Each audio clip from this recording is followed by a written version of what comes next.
Bom, meus irmãos, graça e paz da parte de Cristo Jesus.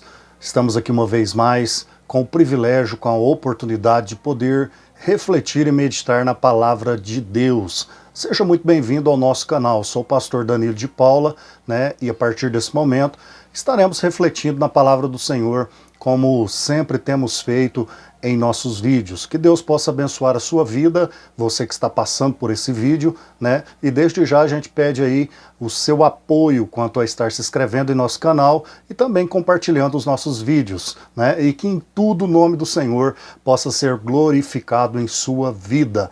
Hoje nós queremos trazer uma reflexão para o nosso coração, para que nós possamos, partindo dele, olhar com mais apreço no que diz respeito à nossa vida devocional, quanto à entrega e aquilo que podemos oferecer em sacrifício de louvor ao nosso Senhor e Salvador Jesus Cristo, sabendo que é mediante Ele que nós temos a condição de estar amparados pela graça no nosso Deus, vivendo de uma maneira bem abrangente tudo aquilo que o Evangelho pode nos proporcionar, à guisa de uma esperança que é eterna, Tudo aquilo que o Evangelho fornece a todos nós traz-nos o conceito de uma eternidade, ou seja, uma dimensão da qual não podemos mensurar em palavras, em expressões e até mesmo em sentimentos.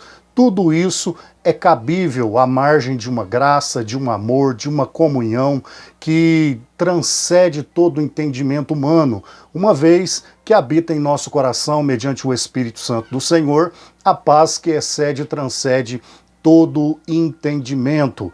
Eu quero deixar aqui nessa oportunidade, uma reflexão no livro dos Salmos, Salmo de número 23, o verso de número 1, da qual nós vamos tentar extrair deste que é um contexto conhecido de todos nós, uma palavra para a nossa reflexão e também para a nossa meditação. É cabível a todos nós, uma vez diante da palavra do Senhor, abrir o nosso coração, estar sensíveis quanto a tudo aquilo que o Senhor quer direcionar às nossas vidas, quanto à centralidade e à suficiência da sua vontade, manifesto Cristo em nossas vidas. Quando o salmista escreve este que é um dos salmos mais conhecidos de todos os cristãos, é amparado talvez na porta das nossas geladeiras, nos quadros que dão ali um ar de graça, de testemunho quanto aos enfeites do nosso lar. Tudo isso amparado naquilo que queremos transmitir, como via de esperança, ampara também este salmo, Uma vez que o salmista vai dizer: o Senhor é o meu pastor, de nada tenho falta, de nada me faltará. Nisso nós temos o conceito quanto a tudo aquilo que o Senhor proporciona a nós quanto ao seu cuidado. É certo que uma vez amparados na promessa que sustenta este verso, certamente nós temos um entendimento, uma vez que nós ocupamos o papel de servos, também de ovelhas, uma vez que diante do Senhor nós agora estamos propostos diante da sua vontade, uma vez que mediante o Evangelho, proporcionando fé em nossos corações, nós passamos a servir a Deus, quanto a tudo aquilo que o Evangelho nos deu como senso, como proposta, como via de regra, da qual nós estaremos sendo sustentados por aquilo que excede, transcende e adentra as portas de toda a eternidade. Quando nós olhamos, meus irmãos, para as entrelinhas deste pequeno verso, que dá início a este salmo, certamente muita coisa pode ser extraída do mesmo. E uma coisa que eu quero aplicar aqui quanto à nossa reflexão são pontos pelas quais deveria nos levar a refletir. Tudo aquilo que nos põe a refletir e meditar tem como objetivo, vindo da parte do Senhor através da sua palavra, nos levar ao crescimento e o aperfeiçoamento, uma vez que é mediante isso que nós vamos ponderando tudo aquilo que na nossa vida precisa ser corrigido, precisa ser moldado, precisa ser trabalhado para que vivamos na sua totalidade a vontade de Deus para os nossos corações. É claro que você que parou diante desse vídeo, está assistindo este vídeo nesse momento, quer ou necessita de uma orientação, de um aconselhamento, de um posicionamento quanto à vontade de Deus, querendo em si viver a suficiência de tudo isso.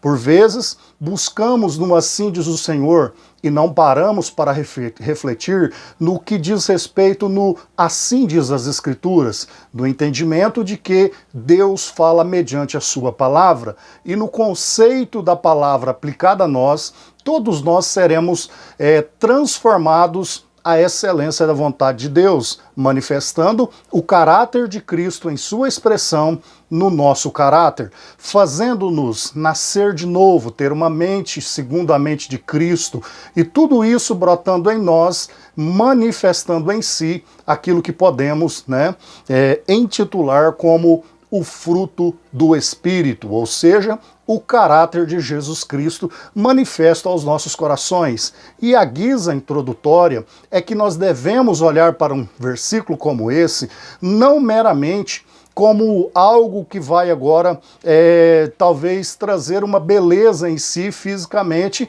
para a minha sala, para a minha casa, né? E uma falácia que parte dos nossos lábios sem o entendimento de uma vivência no interior, na sua totalidade, em tudo que ela nos proporciona. E isso, meus irmãos, é cabível tanto a nos exortar, consolar e também edificar, na importância de que Deus venha ser manifesto em todos nós. Olhemos então para o versículo e dele tomemos esse posicionamento quanto àquilo que Deus quer tratar e trabalhar aos nossos corações. Perceba que o primeiro ponto da qual nós devemos preponderar aqui, e nisso, é ter um entendimento que é no nosso coração que essa palavra reverbera, trazendo soluções, respostas, manifestações de graça, no entendimento que Deus vai nos aperfeiçoar quanto à sua vontade. Perceba que tudo parte de um âmbito de relacionamento. Por quê? Se nós olharmos para a expressão do salmista, ele começa a narrar este que é um dos salmos mais conhecidos, da seguinte maneira. Ele vai dizer assim: o Senhor é o meu pastor. Perceba que o ponto, meus irmãos, é que ele está narrando o conceito de um relacionamento. Porque tudo aquilo que eu aplico à minha vivência, no senso de que é meu, eu estou aplicando e dizendo na minha narrativa que eu tenho um relacionamento com o tal. Ao ponto que eu poderia trazer a seguinte expressão: meu amigo, meu irmão, minha esposa, meu veículo, meu trabalho. E tudo aquilo que eu vou aplicando como meu, eu estou dizendo em referência e alusão, dando uma forma alusiva a qual eu estou transmitindo, a falácia, a verbalização, é que de fato eu tenho um relacionamento com o tal. Se percebermos que quando eu uso a expressão meu amigo, eu estou dizendo para alguém que aquilo que é meu, se tratando de meu amigo, diz respeito a um relacionamento que eu tenho com ele. Se eu digo em determinada circunstância que é minha esposa, eu estou de uma maneira referida à pessoa da qual estou a dialogar, ao ponto de dizer, esta determinada pessoa, ela é minha esposa, ao ponto que ela tem um nível de relacionamento comigo. Se eu posso dizer, é meu veículo, é porque eu tenho um nível de relacionamento com ele, ainda que seja algo físico, que seja algo material, que seja uma posse, ele está datado talvez no meu nome, na minha razão social, no meu CPF de pessoa física, e tudo isso no que diz respeito ao relacionamento que eu tenho com determinada coisa, com determinada pessoa, com determinada empresa, meu emprego, E tudo isso diz respeito a um nível de relacionamento que eu exerço com o tal. E quando eu olho para o texto, o salmista está transmitindo isso, ao ponto que ele vai dizer, meu. Na alusão desta aplicação, ele está dizendo, eu e o Senhor temos um relacionamento. E é nesse âmbito, nesse conceito prático, bem direto que a palavra de Deus está nos dando, que nós podemos trazer uma narrativa, uma afirmação quanto ao nível de relacionamento que nós estamos tendo com Deus.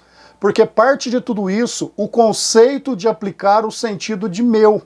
Se ele de fato é meu Salvador, se de fato ele é meu Senhor, se de fato ele é o meu sumo sacerdote, se de fato ele é o meu advogado, se ele é a água que sacia a minha sede, se ele é o meu pão, e tudo isso partindo de uma aplicação ao nível de que eu me relaciono com ele.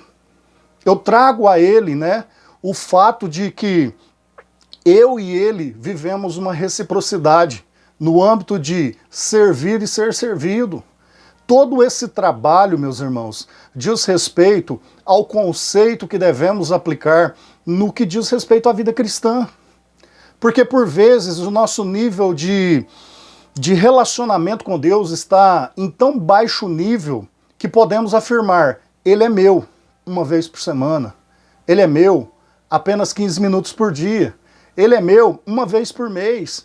E nesse senso do que diz respeito à totalidade, à fundamentação do nosso relacionamento para com Deus, isso diz muito respeito à nossa vida devocional.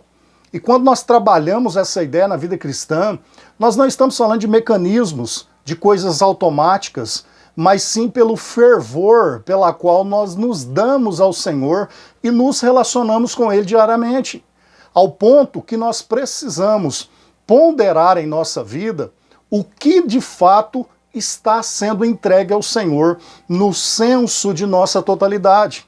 Porque uma vez pensando nisso, quantos de nós passamos pelo tempo, né?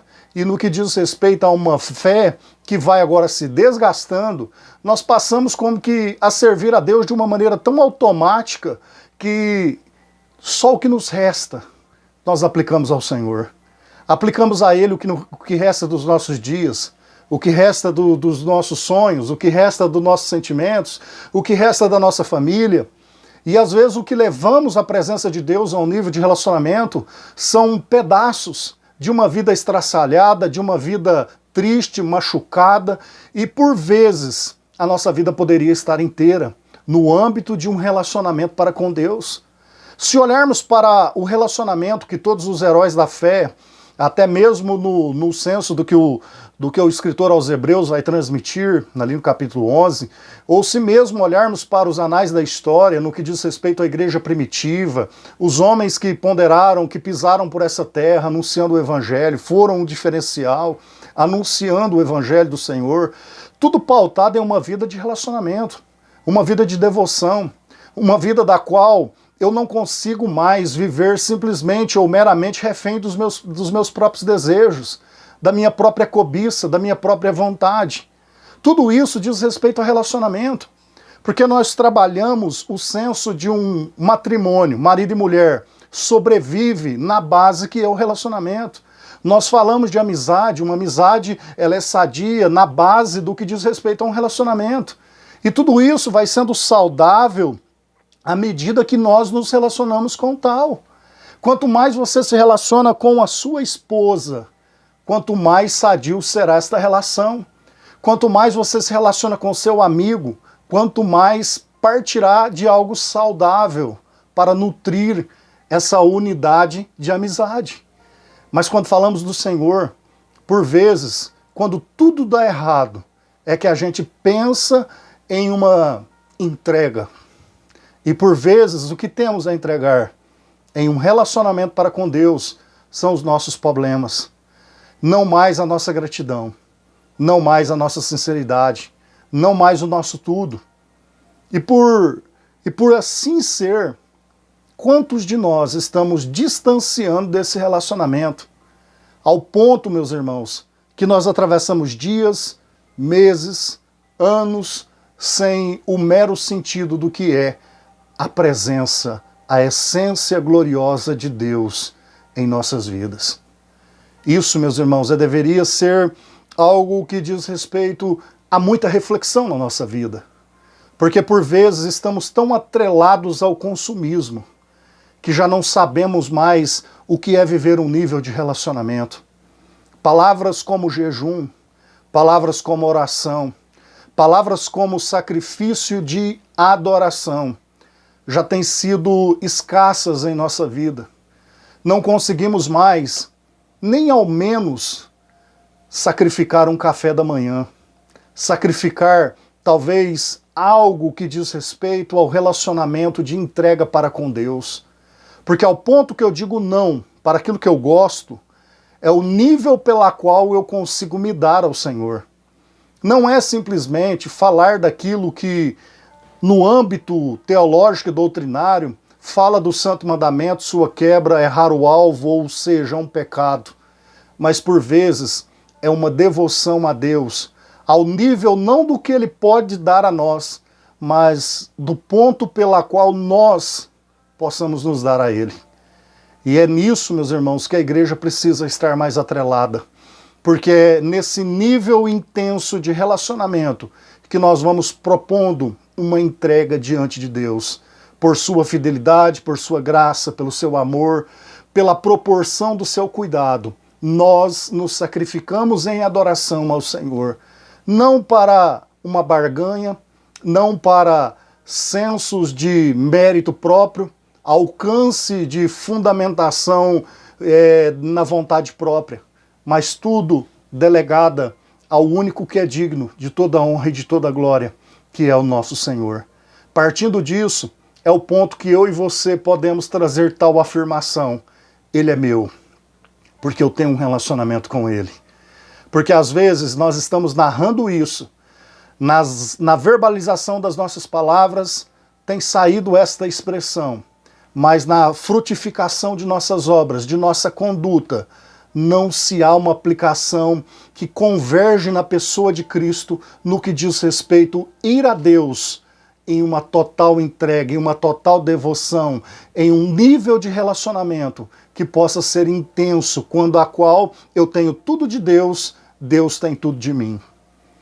Não podemos, meus irmãos, deixar isso passar em largo. Uma vez que a nossa geração já não vive mais, talvez, a profundidade que se deveria viver.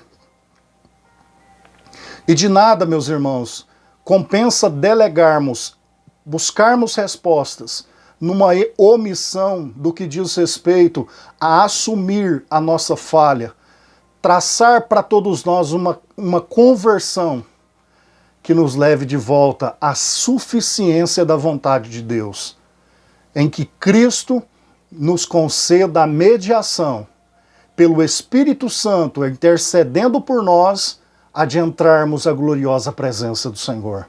Vivermos um nível de relacionamento aonde nós não nos tornemos reféns de nossas vontades, de nossas cobiças, mas que tudo seja sacrificado em adoração àquele que é digno, ao relacionamento mais intenso e glorioso que o ser humano possa ter com Deus.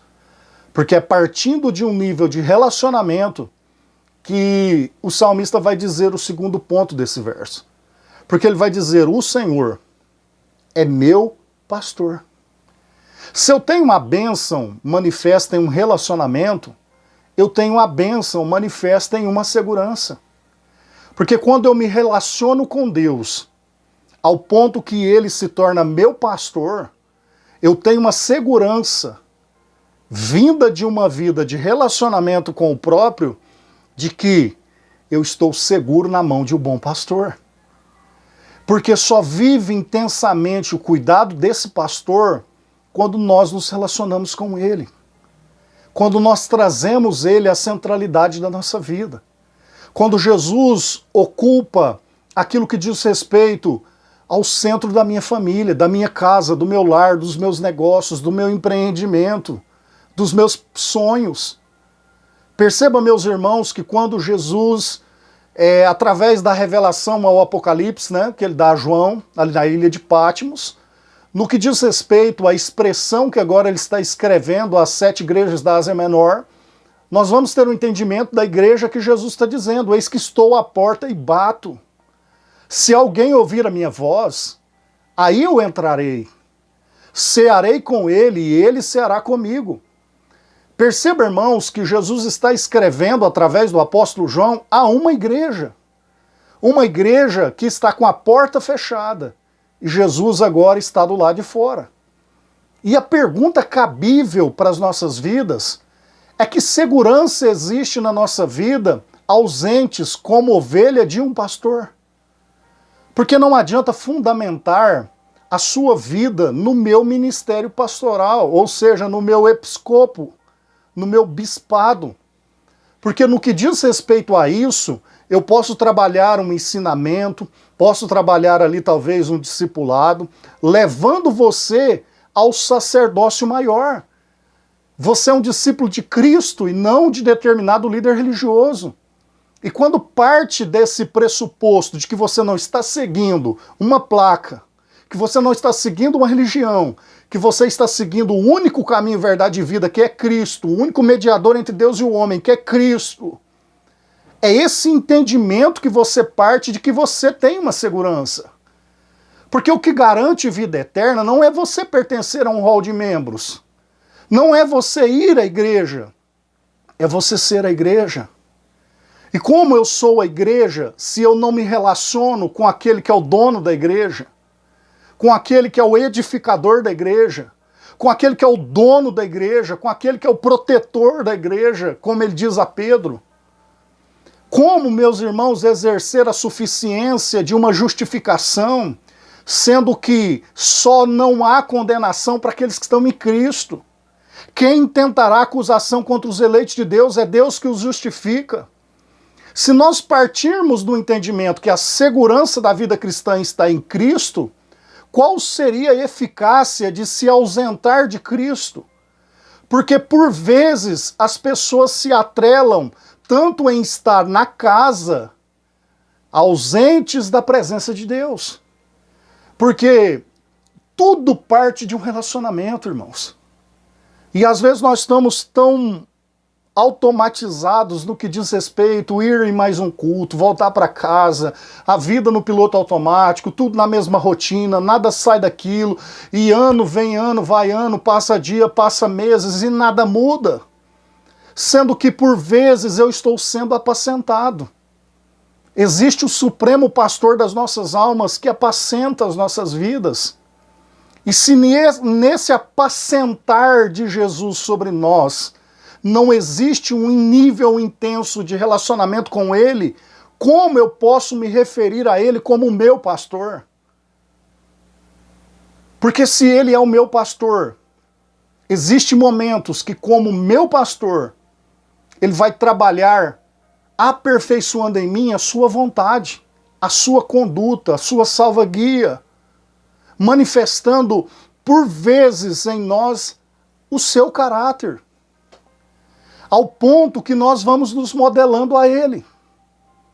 A Bíblia vai dizer em João 10, no que diz respeito ali ao pastorado de Cristo, o bom pastor dá a vida pelas ovelhas, as ovelhas conhecem o seu nome, tudo ali que vai sendo trabalhado, aquele que entra pela porta, entrará e sairá, achará pastagens, fala do ladrão, o salteador, mas tudo isso, meus irmãos, na suficiência que é Cristo.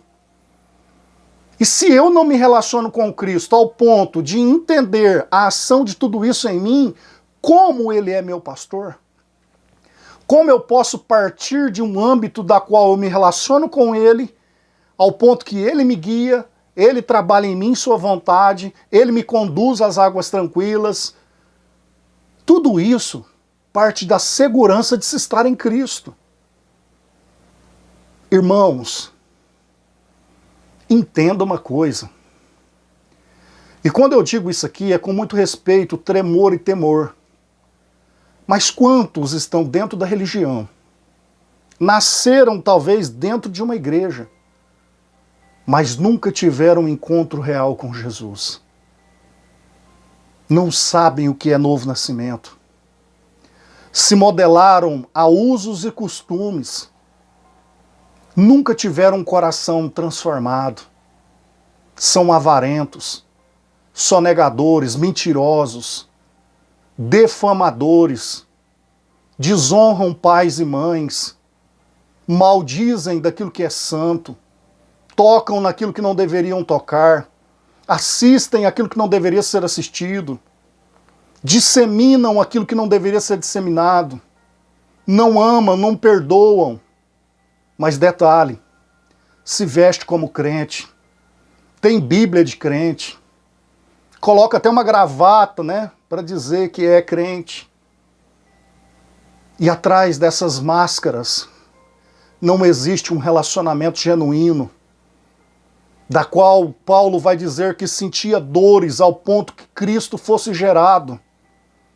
Cristo nunca foi gerado nessas pessoas. Não tem a mente de Cristo, o coração de Cristo. Às vezes nós olhamos para textos como aquele que mensura o fato do coração do homem ser enganoso. Mas aí me vai a pergunta: será que o coração de alguém que nasceu de novo é enganoso? O coração de alguém que tem o fruto do Espírito Santo, longânimo, paz, justiça, mansidão, domínio próprio, da qual a própria Bíblia vai dizer que não há lei contra essas virtudes, será que o coração do tal é enganoso? Alguém cheio do Espírito Santo? Porque Jesus vai dizer que o coração é só a fonte de tudo aquilo que a boca vai falar. Mas como eu estou maldizendo meu irmão, falando mal do meu vizinho, falando mal disso, daquilo, trazendo palavras de maldição, se eu nasci de novo, se Cristo foi gerado em mim, se eu sou o templo e morada do Espírito Santo, se é manifesto na minha vida os dons espirituais, se eu tenho contato com os poderes da era vindoura, se eu tenho a esperança de uma nova Jerusalém que desce do céu, será que a nossa segurança não está um pouco instável? E no senso do que nós entendemos como sendo o traçado da salvação, no âmbito de que fomos salvos, estamos sendo salvos e seremos salvos, no que diz respeito a uma vida devocional e entregue a Deus. E nisso, nós vemos, meus irmãos, a religião como uma barca furada, porque não traz segurança. Pessoas que talvez fazem do que fazem, mas são verdadeiros fariseus, religiosos, são verdadeiros homens atrelados em suas próprias doutrinas, são pessoas fundamentadas no criacionismo, dimensionam Deus, modelam ele na sua caixinha de sapato pessoal, ao entendimento de acharem que ele é propriedade exclusiva sua, sendo que ele, Jesus, ele ama, ele se deu em resgate daqueles que necessitam e reconhecem a sua dádiva como Salvador. Que você reflita sobre a segurança de se estar ou de se ter e se relacionar com o bom pastor. Porque quem tem Jesus não tem medo do inferno. Quem tem Jesus não teme a morte. Porque não existe condenação para aqueles que estão em Cristo. Jesus é aquele que diante do Pai advoga nossas circunstâncias, nossas situações.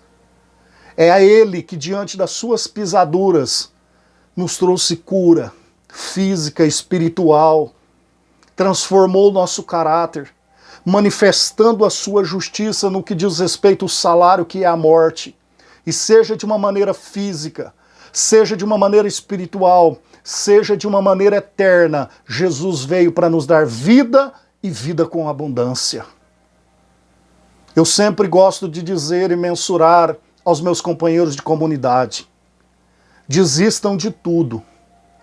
Nunca pense, que nunca passe pela sua cabeça desistir de Jesus. Porque só Ele pode nos proporcionar a vida eterna. Se nós entendemos que agora o salmista está transmitindo uma bênção que diz respeito ao relacionamento, uma bênção que diz respeito à segurança, porque ele vai dizer, ele é meu pastor. Ele está falando é meu, porque eu me relaciono com ele. Ele é meu pastor, por quê? Porque eu tenho uma segurança nele. Cristo me garante segurança de vida eterna, de não de condenação. Terceiro e último, ele está dizendo, o Senhor é meu pastor, nada me faltará, de nada tenho falta. Porque se nós encontramos neste versículo relacionamento e segurança, nós encontramos também provisão. Eu encontro, meus irmãos, nessa caminhada, Quantas pessoas decepcionadas, porque esperou muito no homem, focou muito naquilo que o homem fala.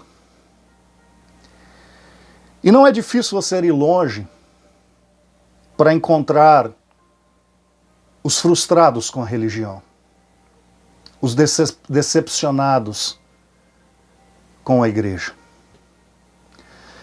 Não é difícil você se sentar com alguém que se diz ateu, não crer mais em Deus, e depois de alguns momentos de diálogos, você encontrar ali, no fundo desse ateísmo, alguém que se frustrou com um líder religioso.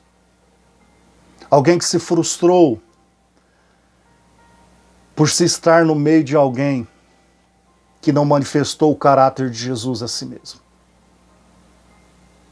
E a maior preocupação que deveria ser cabível a todos nós é que diante de um relacionamento, de uma segurança, Jesus também me proporciona provisão. O que eu estou querendo dizer de uma maneira bem simplificada nesse momento? É que ninguém consegue dar o que Jesus dá. Tanto é que a queixa de todos aqueles que se decepcionaram é uma queixa humana. É um fracasso, é uma falência humana. Eu não vejo ninguém por aí dizendo, não, eu desisti porque eu me frustrei com Jesus. Eu estou decepcionado com Deus. Perceba que tudo está atrelado ao âmbito do aqui e do agora. E para isso, nós passamos a fundar passado, presente e futuro. E hoje eu vejo pessoas vivendo um passado presente, um presente presente e um futuro presente. Porque nessa salada do que se tornou a depressão, o estresse e a ansiedade, as pessoas estão cheias de tanto homem, de tanta salada. E quando nós vamos cavucando toda essa imensidão, a pergunta que se faz é: ninguém consegue, ou consegue, prover aquilo que Jesus provém? Porque eu não consigo entender o entendimento de muitos ao achar que a igreja, e quando eu falo igreja não estou me referindo à noiva do Cordeiro, mas por vezes tribos, pode dar salvação para alguém. Eu não consigo entender à luz das Escrituras que as obras, o mérito próprio, pode dar salvação para alguém. Eu não consigo entender a dimensão daquilo que se preza como uma benfeitoria própria no âmbito de se alcançar o mérito para entrar no céu justificado por si mesmo. E é nesse apelo e cobiça de tanta busca daquilo que não deveria ser buscado que as pessoas vão se frustrando, se decepcionando e desistindo. Sendo que a provisão emana da fonte da graça. Porque a Bíblia diz que a graça de Deus se manifestou salvador a todos os homens. E se Cristo emana essa provisão eterna, para que beber do rio se você tem acesso à fonte? Para que ser escravo se você foi chamado para ser livre? Para que se tornar uma pessoa sendo guiada como freios de animais? Vá para cá, vá para lá, sendo que o bom pastor que emana um relacionamento da qual te concede segurança pode prover na sua vida.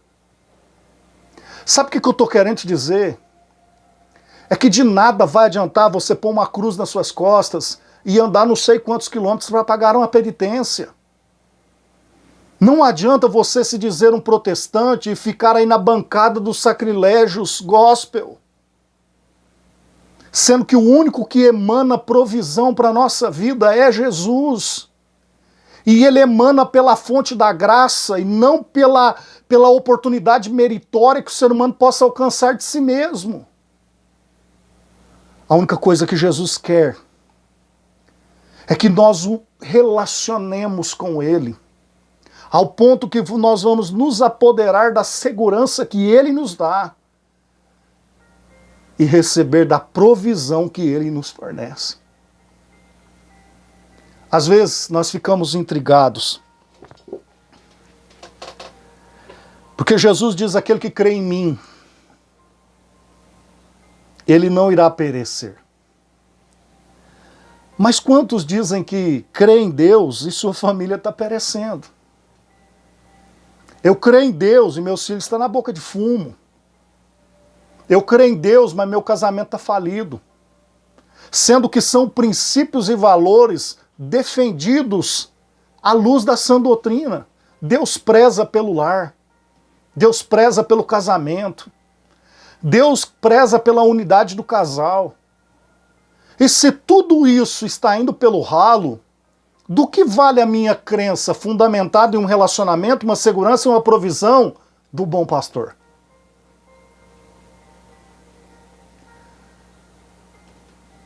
Será que isso não deveria nos refletir? Refletir do tempo que nós temos gastado nas romarias,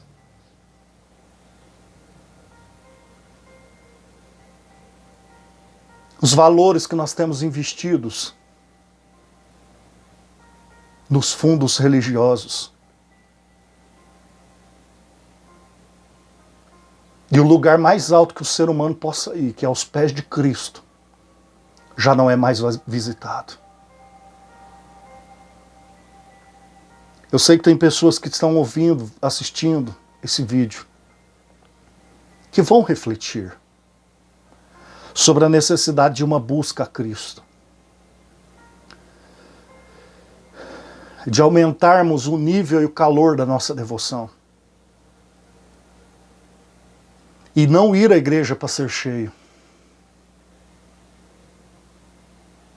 A gente é cheio dentro de casa. A gente é cheio dentro do trabalho. Domingo à noite, quando eu vou na igreja, seja lá o dia que você congregue,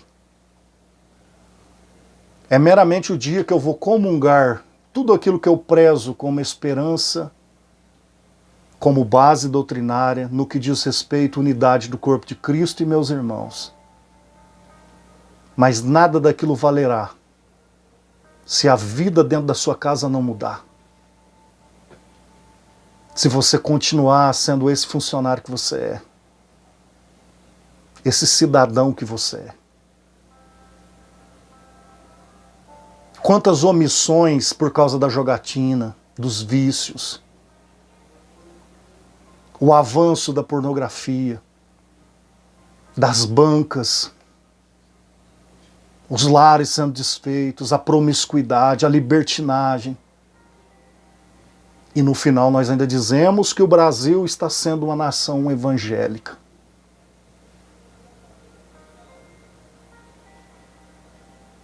O nível de relacionamento, o nível de segurança e o nível de provisão que nós alcançamos em Cristo Jesus não se alcança em lugar mais nenhum. Pense bem, irmão, irmã, amigo, ao dizer novamente: o Senhor é meu pastor. Porque Ele não tem sido seu, você não tem se relacionado com Ele. Ele não é seu pastor porque Ele não te guia. E muita coisa está te faltando. Nada me faltará. Está faltando uma noite de sono. Nada me faltará, mas você não tem paz na sua alma. Você não consegue se perdoar. Você não consegue liberar perdão. Você não consegue amar, você não consegue ajudar seu próximo. Como nada te falta? Como Ele é seu pastor? Isso, meus irmãos, que nós precisamos refletir sobre o que é cristianismo. Ele é meu? Meu. Eu me relaciono com ele. Meu o quê? Meu pastor. Nada me faltará. A provisão dele está aqui. Agora eu te pergunto, Jesus provém perdão? Eu tenho certeza que comigo agora você pode dizer, claro que ele provém, ele é a fonte do perdão, então por que você não perdoa? Ele é a fonte da graça, então por que você vive debaixo de um mérito próprio, sendo que você tem o favor imerecido? Você não consegue olhar no espelho e se perdoar. Porque o primeiro passo para perdoar alguém é quando eu me perdoo. Passo a perdoar e me deixo ser perdoado. É nisso que a provisão de Deus trabalha, restaurando, levantando, renovando, dando vida. Porque Ele é meu pastor. Ele está mandando você ir lá, você quer ir para cá. Como Ele é seu pastor e te guia? Ele está te chamando para uma vida de devocional, mas você não quer ir. Como você pode dizer que tem um relacionamento com Ele? Nós estamos muito atrelados às nossas vontades do que à vontade dEle. E é isso que eu quero que você reflita. Ao abrir a sua Bíblia no Salmo 23, o Senhor é meu pastor. Nada me faltará. Duro é ler esse versículo dizendo dentro do coração, Ele não é meu pastor. E tudo tem me faltado. Jesus quer te dar uma noite de sono, amigo. Jesus quer restaurar a sua casa. Jesus quer curar você. Jesus quer sarar as feridas que a vida abriu em você, seus traumas. Jesus quer te libertar da depressão. Jesus quer te libertar dessa caixa de remédios. Eu estou dizendo o que Jesus pode fazer na sua vida, hoje, nesse momento que você me assiste. Ele quer devolver seus filhos. Ele quer te dar um lar feliz. Ele quer te fazer um cidadão de bem. Ele quer fazer você adentrar as portas de uma comunidade e comungar unidade com irmãos na fé. Ao ponto que você vai olhar para o seu passado, ele não vai deixar de existir. Só que ele não vai te fazer mal mais. Porque não existe pecado que esgote a graça de Jesus Cristo. Porque onde abundou o pecado, superabundou a graça de Jesus. E se hoje você tem fé, depois de ter ouvido essa palavra, pronuncie esse versículo entendendo, a partir de hoje, Ele é meu, porque eu vou me relacionar com Ele. Meu pastor, porque Ele me guiará. Ele é o bom pastor. E nada me faltará, porque a provisão vem dEle. Que você possa refletir sobre isso. E que Deus, através do seu Espírito, possa falar melhor ao seu coração. A minha oração é que você, nesse momento, puxe o freio de mão da sua existência. E aquilo que precisa ser convergido, corrigido, restaurado, mudado, transformado para a glória de Deus, o Espírito Santo possa fazer. As palavras me limitam a ir até aqui, mas eu entendo que o Espírito Santo vai falar melhor ao seu coração. Que Deus te abençoe. Fique na graça, na paz, na comunhão do Espírito Santo, amor do Pai, graça de Cristo. Manifesta em sua vida, em sua casa, para a glória do Senhor Jesus. Nós nos vemos na próxima. Que Deus te abençoe. Fiquem todos na paz de Cristo.